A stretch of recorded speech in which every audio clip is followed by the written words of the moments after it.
드러날 수 있도록 주님 돌보아 주시옵소서.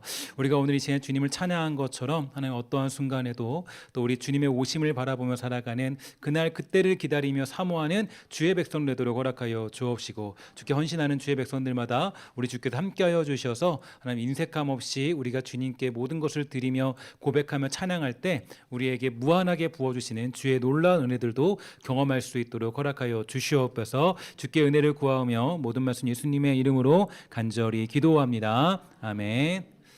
자, 서로에게 인사합시다. 인사할 때 하나님이 당신과 함께 하십니다. 인사하도록 하겠습니다. 하나님 당신과 함께 하십니다. 인사하겠습니다. 한 번 더 인사할 때는 한 주 동안도 고생하셨습니다. 인사하도록 하겠습니다. 한 주 동안도 고생하셨습니다. 힘내세요. 인사하겠습니다. 힘내세요. 우리 주님이 오늘도 함께 하시고 또 여전히 함께 하셔서 이렇게 밝은 얼굴로 여러분들을 만나게 돼서 참으로 감사합니다.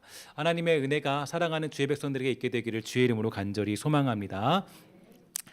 어느 날이었습니다. 이 첫째 딸이 아주 설레는 표정으로 저에게 찾아와서 이렇게 말합니다. 아빠, 내일 저 소풍 가요 라고 얘기하더라고요. 한 몇 년 전에 있었던 일인데 저는 그때만 해도 벌써 이제 조금 이제 나이가 좀 들었는지 소풍 가는 날이 이렇게 설레고 즐거운 날이라는 것을 잊어버리고 있었습니다. 벌써부터 제 딸은 저에게 내일 이걸 사서 가야 되고요, 이걸 먹어야 되고 또 이렇게 도시락을 싸줘야 한다라고 여러모로 주문을 하고 있었고, 저와 아내는 또 이 모양 저 모양으로 제 말에 따라 응답해 주어만 했습니다.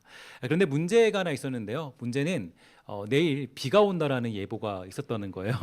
그래서 비가 올지도 모르니까 이미 학교에서는 우유를 준비해서 보내라고 했는데 마침 우유를 사려고 그러니까 우유가 되게 비싸더라고요. 비싸서 어떻게 할까 고민하다가 잘 입지도 않은 우유를 사주려고 하니까 좀 아까워서 마침 집에 있는 일회용 어른 우유가 있어서 어른 우유를 제가 싹둑 잘라가지고 보내주었습니다.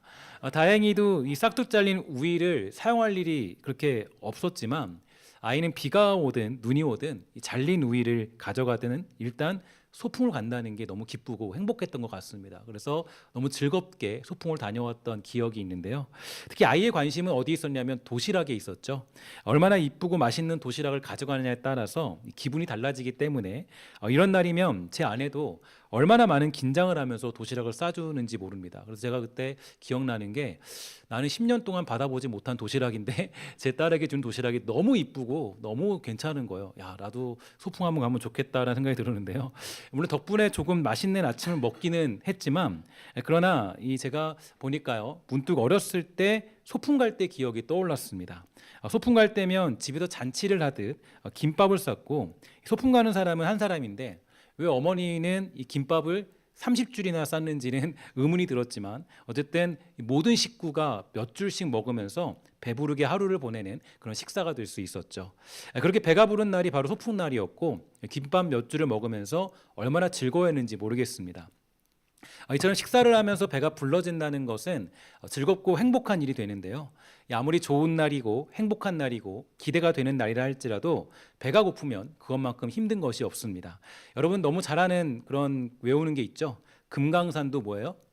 식후경입니다. 금강산도 식후경. 하나님 말씀을 잊어버려도 금강산도 식후경은 잘 잃어버리지 않습니다.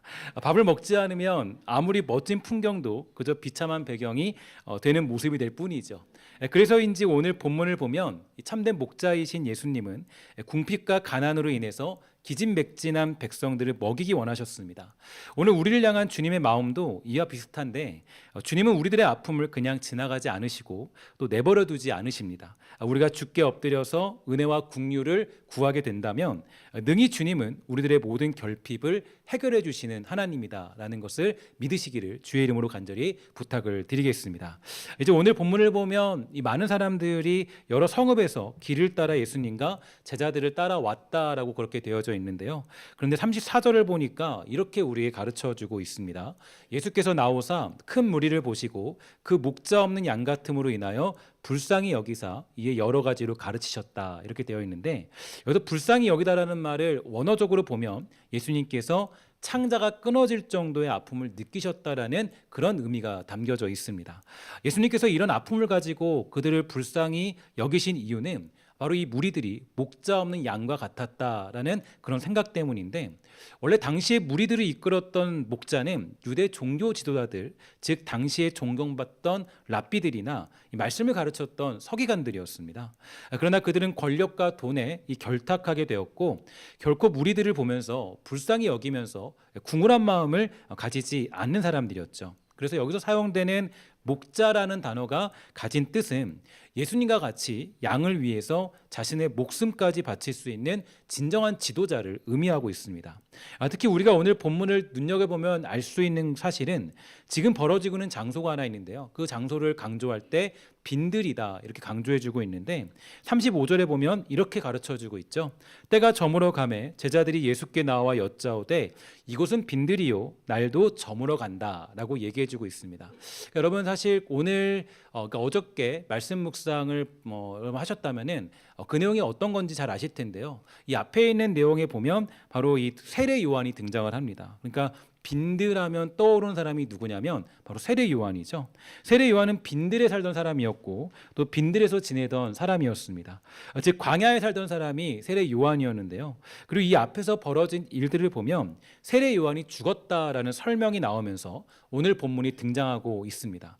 그러니까 이 무리들은 곧 누구냐면 세례 요한을 따라다니던 사람들과 많은 관련이 있다라는 걸 표현하기 위해서 이 빈들에서 그들을 만나게 되었다라고 강조해주고 있는 거겠죠.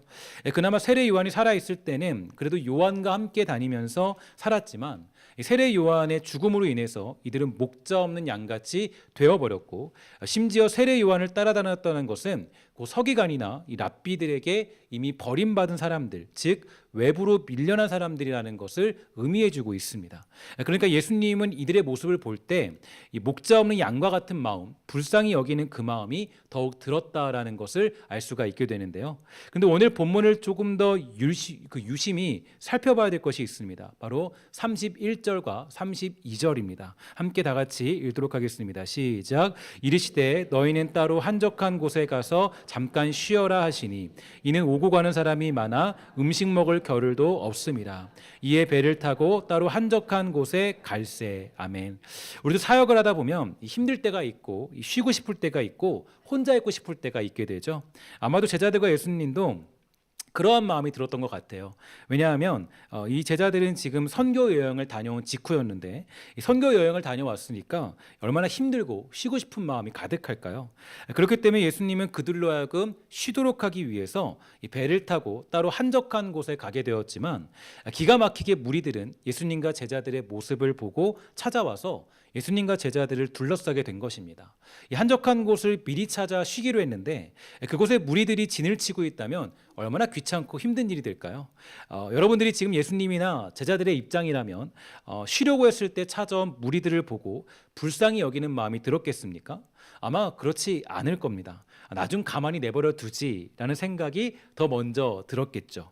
그러나 우리 주님은 참된 목자이기 때문에 찾아온 무리들을 그냥 두지 아니하시고 그들에게 다음과 같은 일을 행하십니다. 첫 번째로 예수님은 찾아온 무리들을 가르쳐 주셨습니다. 그러니까 우리는 여러분 기적에 관한 이야기를 들으면 오병이어 귀신 들린 자를 몰아냈다, 살렸다 뭐 이런 것으로 끝이 나지만, 그러나 마가는 항상 기적 이야기를 둘러싸고 이 가르침이라는 것으로 문장을 구성하고 있습니다. 그러니까 즉 가르침과 기적이 항상 같이 가고 있다는 건데, 그럼 마가가 지금 강조하고 싶은 기적은 과연 어떤 걸까요? 무엇을 지금 마가는 강조하고 싶을까요? 앞에서 보았던 것처럼 수많은 사람들이 진리의 말씀을 들어도 길가나 돌밭, 가시밭에 뿌리 내리게 되는데, 어떤 사람들은 옥토에 뿌리 내려서 이제 열매를 거두는 것이 곧 가르침이고 이것이 곧 기적이라는 것을 마가는 우리에게 말해주고 있습니다. 그래서 오병이어의 기적은 그냥 그들이 배부르게 먹었다라는 것이 전부가 아니라, 만약 배부르게 먹은 것으로 말하면 공산주의 같은 유물론에 불과하겠지만, 예수님의 진정한 기적은 진리의 말씀으로 그들의 갈급한 영혼이 채워지는 것을 의미합니다. 그럼 이 땅을 살아갈 때 우리는 얼마나 많은 갈급함을 가지고 살아가는지 모릅니다. 여자들이 동창회를 다녀오면 얼마나 마음이 뒤숭숭한지 모르겠어요. 저 친구는 남편이 명품백도 사준다는데 나는 왜 프라다가 아니라 구라다를 가지고 있는지, 나는 왜 구찌가 아니라 이 우찌를 메고 있는지라고 하면서 슬퍼하기도 하고, 남의 집 자녀들은 공부도 잘하고 뭐 우등생이라는데 왜 내 자녀는 이 모양이지라고 하면서 스트레스가 이만저만이 아닐 것입니다. 남자들도 그래요. 남자들도 동창회나 사람들을 만나고 보면 갑자기 친구가 나보다 굉장히 성공해서 뭐 주식이라도 잘 되거나 땅이라도 잘 팔렸거나 그러면 굉장히 어떤 인생에 대해서 회의감을 느끼고 인생의 몽롱함을 경험할 수밖에 없습니다. 그러나 이러한 인생 속에서라도 하늘에서 들려오는 소리, 우리의 마음을 채워주고 갈급함을 채워주는 그 말씀을 들어 일상의 신비 속에서 하나님을 체험하게 되면 인생의 갈급함이 해결되는 줄 믿습니다. 오직 그것은 진리의 말씀만으로 가능한 건데요. 그래서 우리는 이러한 진리의 말씀으로 우리의 영혼을 채우고 나의 삶을 집중해야 됩니다. 그러니까 우리가 무엇을 가지고 얻는다 할지라도 이 목자 없는 양과 같은 삶을 살 수밖에 없는 인생이 우리의 삶이 되는데, 오직 이 진리의 말씀만이 우리에게 주신 일용한 양식이고 그 말씀이 우리를 갈급함을 해결해 주는 유일한 도구가 될 수 있다라는 거죠. 그 어떤 것들도 내가 어떤 나의 갈급함들을 해결할 수 없다. 오직 예수님만이 내 인생의 갈급함을 해결할 수 있다라는 걸 우리는 기억할 필요가 있습니다.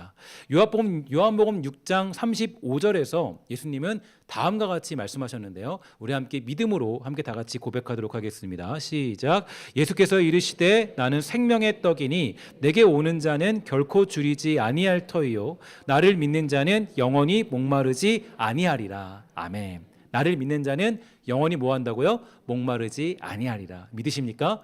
이 말씀이 여러분들에게 믿음이 되고 힘이 되고 소망 되기를 주의 이름으로 간절히 부탁을 드리겠습니다.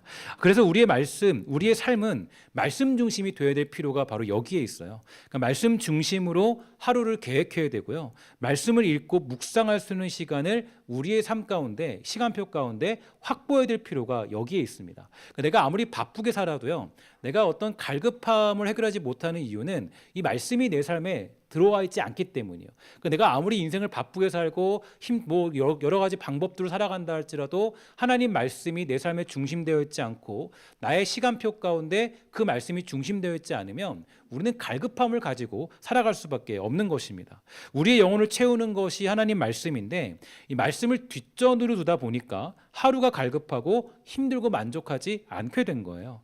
그래서 보면 여러분 안타까운 건 예수 믿고 교회 생활하면서도 얼마나 목자 없는 양과 같은 모습을 가진 사람들이 많은지 모르겠습니다. 예수를 믿어도요 여전히 갈급함을 가지고 살아요.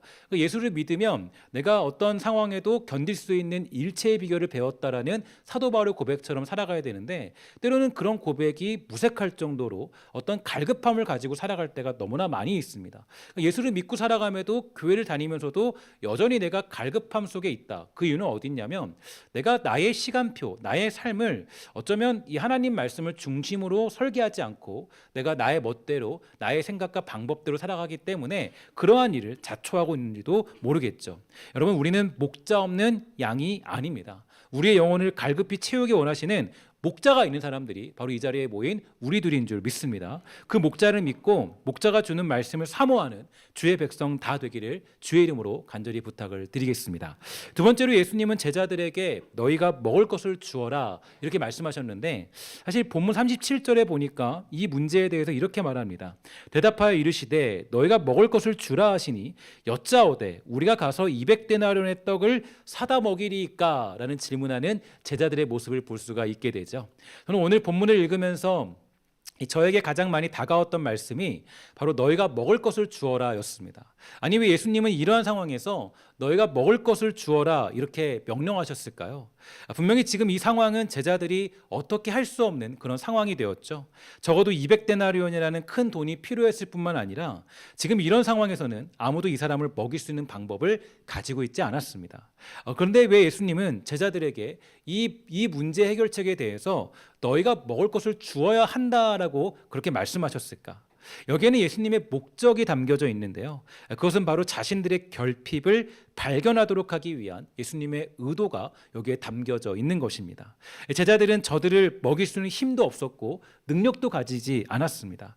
아무리 계산기를 두드려봐도 그들을 먹이는 것은 불가능한 상황이었어요. 그러나 그러한 결핍을 발견해야만 결국 그들은 예수님이 누구신가를 발견할 수 있기 때문에 예수님은 너희가 먹을 것을 주어라 이렇게 말씀하고 명령하게 된 것입니다. 이 탕자가 아버지 집에 돌아가겠다라고 결심했던 이유는 이 자신의 결핍을 발견했을 때였습니다. 그가 가지고 있을 때, 누리고 있을 때, 그때는 아버지 집으로 돌아갈 이유를 조금도 느끼지 못했지만, 그러나 자기 재산이 다 탕진되고 결국에 아무것도 남지 않았을 때 그는 아버지를 찾았고 아버지께 돌아오게 되었죠. 즉 자기의 결핍을 발견하자 아버지께 돌아갈 마음이 생기게 된 것입니다. 우리가 잘 알고 있는 욥이라는 인물도 마찬가지였습니다. 어느 날 욥에게 말할 수 없는 고난이 찾아오게 됩니다. 욥은 그 고난에 맞서서 자신의 의로움으로 그 문제를 해결해 보려고 했죠. 욥이 어떤 문제를 만났을 때 그 문제를 가지고 바로 하나님께 맡긴 것이 아니라 자기가 어떤 가지고 있는 능력과 실력으로 그 모든 문제를 극복하려고 했던 것입니다. 그래서 제사도 드려보고 의연하게 그 문제를 버텨냈어요. 나는 괜찮다. 나는 아무렇지도 않아. 주신 자도 여호와고 취한 자도 여호와이기 때문에 나는 이 모든 문제를 잘 이겨낼 수 있을 거라고 그렇게 생각했던 사람이 욥이었습니다. 그러나 욥에게는 더 큰 시련과 비난이 찾아왔어요. 그러니까 이게 되게 독특한 거는 우리가 생각하면은 그렇게 잘 버텼다면 욥에게 다가오는 모든 문제와 고난이 그쳐야 되는데 욥에게 다가오는 고난과 문제들은 더욱 극심해졌다는 거죠. 이게 어떤 의미를 담고 있을까? 그러니까 욥이 물론 실제적으로 하나님께 고백한 믿음의 내용들이 바른 고백이기도 하지만 한편으로 봤을 때는 그가 자기의 의로움과 자기 능력으로 그 문제를 극복하려고 했던 자기 욕심이 거기에 담겨져 있었던 거죠. 그러니까 결국 자기가 믿고 있던 그 의로움, 나는 할 수 있어, 나는 이 문제를 극복할 수 있어, 나는 괜찮아 라는 것들을 하나님이 다 깨트려 버리셨고 그 의로움이 깨지자 하나님이 누구신가에 대한 질문 속에 답을 찾게 됩니다. 그러니까 나의 결핍, 나의 문제, 그러니까 내가 죄인이고 내가 하나님의 도움 없이는 아무것도 할 수 없다라는 것을 깨닫게 되는 그 자리에 갔을 때야 비로소 욥이 뭐라 그래요? 그동안 나는 하나님을 뭐로 들었지만 귀로 들었지만 이제는 내가 뭘로 봅니까? 눈으로 본다고 고백하게 돼요. 그러니까 이게 뭐냐면 자신의 결핍이 찾아왔을 때 나의 고통과 문제가 찾아왔을 때 그때서야 비로소 우리 주님이 살아계심을 보게 된 것이고 그때서야 진정으로 주님께 도움을 구하며 요청하는 그런 자리에 설 수가 있던 것입니다. 그래서 이게 우리들의 인생 속에 결핍이 찾아오는 이유예요. 그러니까 여러분들의 인생과 우리의 삶 가운데 왜 문제가 찾아오고 인생의 결핍이 찾아오느냐? 그 이유는 바로 이걸로 말미암아 우리는 하나님을 찾을 수 있고 눈으로 하나님을 똑똑히 보는 자리에 가게 되기 때문입니다. 그러니까 인생의 결핍이 찾아오면 우리는 오늘 본문 속에 나타난 제자들처럼 짜증을 내기도 하고 나름대로의 해결책을 제시하기도 하지만 결국에 그 결핍의 해답은 오직 주님만이 답이라는 사실을 알게 되는 것입니다. 그래서 인생 속에 여러 가지 결핍들이 찾아오는 이유가 바로 여기에 있습니다. 이 많은 사람들이 자녀들을 키우면서 이 막막함을 경험하죠. 아니면 아내와 남편의 문제로 인생의 답답함을 경험하기도 합니다. 부모의 문제로 어려움을 겪기도 하고요. 여러 가지 관계적인 문제로 한계를 느끼기도 할 때가 많이 있어요. 또 사업을 하다가 이상하게 사업이 꼬여서 갑자기 어떤 말도 안 되는 상황이 찾아올 때도 있게 됩니다. 그러나 이러한 결핍감 속에 우리는 나의 무능함과 아무것도 아니라는 사실을 발견하고 그 모든 문제를 해결할 수 있는 주님을 바라보는 자리까지 가게 되는 거예요. 그러니까 너희가 먹을 것을 주어라 이 얘기는 너희가 먹을 것을 주어라고 명령했을 때 그 명령을 수행할 수 있는 사람들은 아무도 없었습니다. 너희가 먹을 걸 줘라라고 했을 때 그 명령대로 해서 그 주어진 문제를 해결할 수 있는 제자들은 한 명도 없었다라는 거죠. 그러니까 그 질문을 받았을 때 그 명령을 받았을 때 제자들은 주님, 저희는 먹을 것이 없거든요? 라는 그런 질문이 나오게 되는 거예요. 그러니까 우리가 200데나리온으로 먹여야 되는데 그럴 상황도 없고 그럴 능력도 없고 그럴 힘도 없어요. 자, 그러면 당연히 바라볼 수 있는 분이 누구밖에 없어요? 예수님밖에 없는 거예요. 그러니까 너희가 먹을 것을 주어라라고 제자들에게 말씀하신 것은 너의 인생의 결핍이 뭔지, 지금 너의 문제가 어떤 것인지, 너에게 찾아온 어려움이 어떤 것인지를 통해서 너희는 나를 바라봐야 한다라고 우리 주님이 가르쳐주고 있는 거겠죠. 아기가 태어나면 뭘 달라 그래요? 젖을 달라고 울고요. 똥기저귀 갈아달라고 막 울고 자고 싶다고 울어댑니다. 자는데 졸음이 오면 그냥 자면 되잖아요. 졸음이 오는데 왜 우는지 모르겠어요. 아직까지요. 졸음이 오면 자겠다고 막 난리를 쳐요. 그렇죠? 밥을 먹을 수 없으니까 울고 기저귀를 갈 수 없으니까 울고 막 계속 우는 거예요. 인생의 결핍을 태어나자마자 겪는 것입니다. 그러나 그 결핍에 어머니는 기다렸다는 듯이 응답하게 돼요. 울면 젖을 주고 기저귀를 갈아주고 재워주고 안아줍니다. 바로 그것이 엄마예요. 아이는 엄마를 발견하고 나서야 안도감을 가지고 평안함을 가지게 되는 것입니다. 자, 그럼 우리들도 마찬가지예요. 우리가 인생의 결핍을 만나는 이유, 여러분 삶 가운데 막 때를 써야 될 일들, 막 울어야 될 수밖에 없는 그런 이유들을 만나게 되는 이유는, 그 이유들을 통해서 우리는 누구를 만날 수 있냐면 나의 모든 필요를 채우시는 우리 주님을 만날 수 있기 때문에 하나님이 여러분과 우리에게 그 인생의 결핍들을 허락해 주시는 이유가 되는 것입니다. 그래서 인생의 문제를 만나면 우리는 예수님을 바라볼 필요가 있게 되는 거죠. 인생의 벽을 만나면 모든 문제 해결책이 되시는 예수님을 바라보는 믿음, 그렇게 할 때 비로소 우리는 오병이어의 기적을 경험할 수가 있게 되는 줄 믿습니다. 여러분, 축복하는 것은 이 시간 인생의 결핍이 있다면, 문제가 있다면 다른 것 바라보지 마시고 우리 주님 바라봄으로 말미암아 우리가 다시 한번 그 문제를 해결받는 복된 성도 되기를 주의 이름으로 간절히 부탁을 드리겠습니다. 오늘 예수님은 여러분들에게, 저와 우리들에게 이렇게 말씀하십니다. 너희가 먹을 것을 주어야 한다. 나의 문제를 살펴보라는 거예요. 여러분들과 내가 가진 연약함이 어떤 건지, 내가 가지는 문제는 어떤 것인지, 지금 내가 막막히 서 있는 벽과 같은 홀로 서 있는 그 자리는 어떤 건지. 우리는 자꾸 예수님이 옆에 계신데 자꾸 우리는 내가 할 수 있어요 주님, 내 힘으로 할 수 있어요, 내가 할 수 있거든요 주님 좀 가만히 계실래요? 라고 얘기할 때가 너무나 많이 있죠. 주님과 함께 걸어가는 길인데 주님을 뒷전으로 두고 그렇게 살아갈 때가 많이 있어요. 나 혼자 할 수 있어요, 제가 해볼게요는 잘못된 신앙이죠. 종종 보면 하나님이 뭐 사역을 감당하는 저에게도 그럴 때가 많이 있어요. 야, 너가 하는 거 아닌데 너 나에게 엎드려 구하고 기도해야지 말씀하실 때가 있어요. 진짜 신앙은 뭐냐면 언제나 예수님과 함께하는 것이고 주님께 맡기는 거예요. 이게 신앙이거든요. 주님께 나의 모든 염려를 맡기는 거, 이게 바로 신앙이 되는 겁니다. 이 땅에서 우리는 먼지 같은 존재일 뿐이죠. 그러나 주님과 함께한다면 우리는 이 땅을 통치하며 살아가는 주님의 백성으로 살아갈 수가 있게 되는 것입니다. 오늘 우리들이 가진 결핍이 있다면 바로 그것으로 우리 주님 만날 줄 아는 복되고 아름다운 성도 되기를 주의 이름으로 간절히 소망합니다. 주님께 나아갈 때 그 모든 문제를 해결하시는 주님의 능력을 우리는 경험하게 될 것입니다.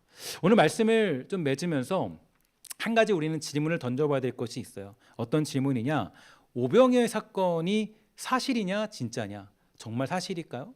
오병이어 사건이 정말 오늘 말씀처럼 제대로 이루어진 사건일까라는 그런 질문을 한번 던져보아야 할 것입니다.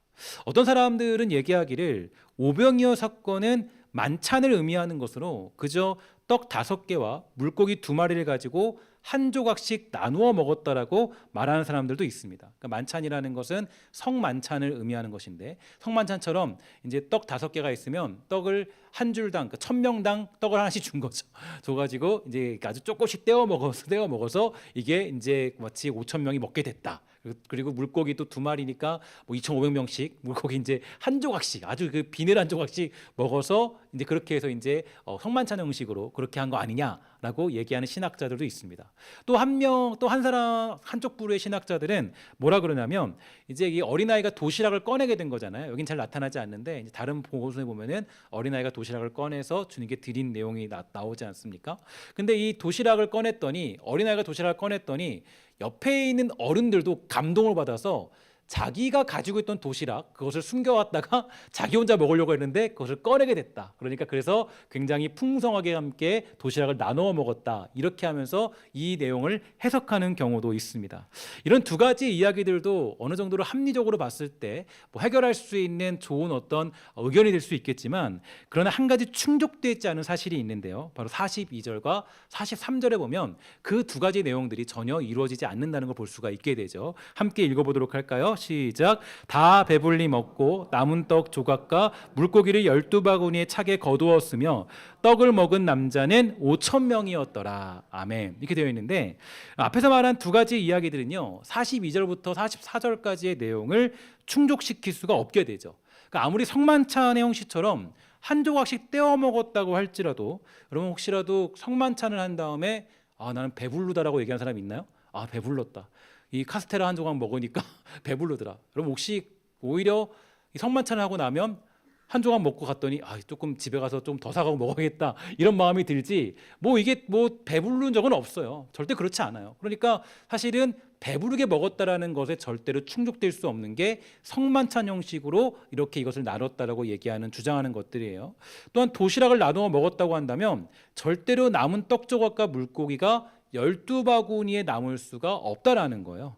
지금과 같은 시대도 아니고 사람들이 도시락을 싸온다고 할지라도 그렇게 풍성하게 싸웠을 리는 없기 때문입니다. 사실 이게 되게 중요한 게, 제가 성경을 읽으면서 늘 느끼는 건, 어떤 기적이 일어났을 때 성경은 언제나 이 세상이 반박할 수 없는 증거를 제시할 때가 많이 있어요. 그러니까 절대로 과학적으로 아니면 어떤 내가 생각하는 합리적으로 이 기적이 설명될 수 없는 것들을 언제나 얘기해주고 있는데요. 가장 간단한 예를 들어서 뭐 베데스다 연못가에 등장하는 38년 된 병자, 근데 그 사람이 치료를 받게 되잖아요. 근데 왜 하필이면 38년 된 병자인가 고민해 보셨습니까? 38년 된 병자라고 했을 때 왜 하필이면 예수님은 이 38년 된 병자를 고치셨을까? 다른 사람도 있었을 텐데. 그 이유는 간단해요. 뭐냐면 이 38년 된 병자라는 건 모든 사람들이 다 38년 동안 이 사람이 병자였다라는 사실을 다 알고 있는 사람이 그 사람이었기 때문이에요. 그러니까 만약에 이 사람이 어디서 갑자기 등장해서 갑자기 지나가다가 만난 사람이 이 사람이 내가 고쳤다라고 하면 이 사람은 사기일 수 있잖아요. 거짓말일 수 있어요. 그런데 38년 된 병자라는 건 바로 38년 동안 이 사람이 병자였다라는 것을 그 누구도 부인할 수 없는 사실을 성경이 증명해 주면서 이 기적이 가짜가 아니라 진짜다라고 우리에게 가르쳐주고 있는 거예요. 그 오병이어의 기적도 마찬가지인가, 뭐냐면 이 오병이어의 사건도 진실된 사건이고 놀라운 기적이기 때문에, 그렇기 때문에 이 오병이어의 사건은 거의 유일하게 공간복음에서 모두 빠지지 않고 자세하게 다뤄진 기적으로 나타나고 있다라는 거죠. 우리의 영적인 문제도요, 우리의 육적인 문제도 오직 예수님만이 답이라는 사실을 오병이어의 기적 사건이 증명해주고 있다라는 겁니다. 그러니까 우리가 중요하게 여기는 것은 오늘 그 예수님을 만나서 진실된 기적을 경험하는 것, 이것은 그냥 허구가 아니라 여러분들이 정말 여러분들의 결핍과 나의 연약함들을 주님께 고백한다면 우리 주님께서 능히 그 모든 문제를 해결할 수 있는 분이라는 것을 사실적으로 우리에게 보여주고 있는 내용이 바로 너희가 먹을 것을 주어라라는 그 내용에 담겨져 있다라는 거예요. 여러분, 인생에 결핍이 있는 건 이상한 게 아닙니다. 여러분들 안에 문제가 있는 건 이상한 거 아니에요. 때로는 우리가 그런 연약함들을 숨기려 할 때가 있어요. 그러니까 예수 믿고 살아갈 때 내가 왜 하나님이 주신 기적들을 경험하지 못하냐면 너무 의연한 척하려고 할 때가 많이 있기 때문이에요. 우리는 주님 앞에 언제나 죄인으로 서는 것입니다. 언제나 우리는 주님 앞에 내가 죄인임을 고백하는 자리에 있는 거예요. 하나님의 도우심 없이는 단 한순간도 살아갈 수 없습니다 라고 고백하는 그 자리에 있을 때 우리들이 하나님의 도우심을 받게 되고 주의 능력을 경험할 수 있게 되는 거예요. 이것으로부터 시작하는 겁니다. 근데 우리는요, 주님 앞에 너무나도 의연한 척해요. 하나님, 광풍이 불어도 내가 해결할 수 있어요. 베드로와 요한이 그랬죠. 주님이 계셨지만, 배에 타고 있었지만 배에 타고 있는 줄도 몰랐어요. 왜냐? 자기 힘으로, 자기 만족으로, 자기 능력으로 그 광풍을 해결하려고 했기 때문이에요. 그러니까 예수님께 의뢰하지 않아요. 질문하지 않아요. 우리 그리스도인들도 얼마나 이런 많은 오류를 범하고 있는지 모르겠습니다. 예수를 믿고 있음에도, 교회를 다니고 있음에도 불구하고 내가 주님께 기도할 수 있는 충분한 여러 가지 많은 상황들을 갖고 있음에도 불구하고 주께 구하지 않아요. 주님, 좀 가만히 계세요. 제가 알아서 할 거니까. 때로는 그럴 때가 많이 있어요. 주님, 가진 거 많거든요. 저 능력도 있어요. 할 수 있어요. 이 광풍 많이 다스려 봤거든요. 제 힘이 있거든요. 하나님, 좀 가만히 좀 계세요. 할 때가 많이 있다라는 거예요. 우리는 무슨 일을 만나도 주님 말씀하시는 거예요. 야, 너희가 먹을 걸 줘봐라. 근데 우리는 줄 수 있는 힘이 있어요, 없어요? 없어요. 5,000명을 먹일 수 없어요. 이 문제를 해결할 수 없는 너 자신을 너희들이 잘 보고 나를 바라봄으로 말미암아 이 문제를 해결하라는 거예요. 그러니까 여러분들에게 하나님이 때로는 그렇게 말씀하실 때가 있어요. 너희가 먹을 걸 주어라. 주님, 전 줄 수 있는 게 없거든요. 우리 주님이 이 문제를 해결해 주셔야만 나는 이 모든 문제를 해결할 수 있습니다. 이 고백이 주님이 듣고 싶은 거예요. 여러분 안에 어떤 자녀의 문제나 아니면 가정의 문제나 사업의 문제나 삶의 어려움들이 닥쳐오는 이유는 어디냐면 주님이 듣고 싶은 이야기가 있는데 야, 너 나에게 좀 도움을 좀 구해라. 내가 옆에 있지 않니? 내가 지금 옆에 있는데 배에 타고 있는데 왜 너는 아직도 광풍을 너 혼자 싸우려고 그러는 거야? 이 광풍을 다스리는 내가 있고 5천 명을 먹이는 내가 있는데 왜 너는 아직도 나에게 의뢰하지 않고 너의 인생을 맡기지 않고 너의 삶을 맡기지 않고 아직도 왜 너는 너의 힘으로 살려고 그래? 주님 우리에게 말씀하고 있는 거예요. 여러분, 예수가 답이다. 이 사실을 믿으시기를 주의 이름으로 간절히 소망합니다. 여러분, 저는 그래요. 이 문장을 제가 여러분들에게 제시했을 때 저는 정말 마음속에 그래요. 예수가 답이다. 이거 왜 무슨 말 할 수 있을까요? 여러분 삶 가운데 예수가 답이다라는 이 고백 외에 무엇을 말할 수 있겠습니까? 제가 이 자리에서 다른 걸 얘기해도 더 이상한 거죠. 예수가 답이다. 이거 외에는 할 말이 없어요. 주님이 우리를 키워가시는 과정이 거기에 있는 거예요. 여러분의 삶 가운데 답이 나밖에 없다. 예수님밖에 없다. 이 고백하도록 만들기 위해서 주님이 여러분들에게 삶을 허락해 주시고 인생을 허락해 주시는 거예요. 그 어떤 것들도 목마른 자가 바닷물을 마신 것 같은 갈증을 만들어낼 뿐입니다.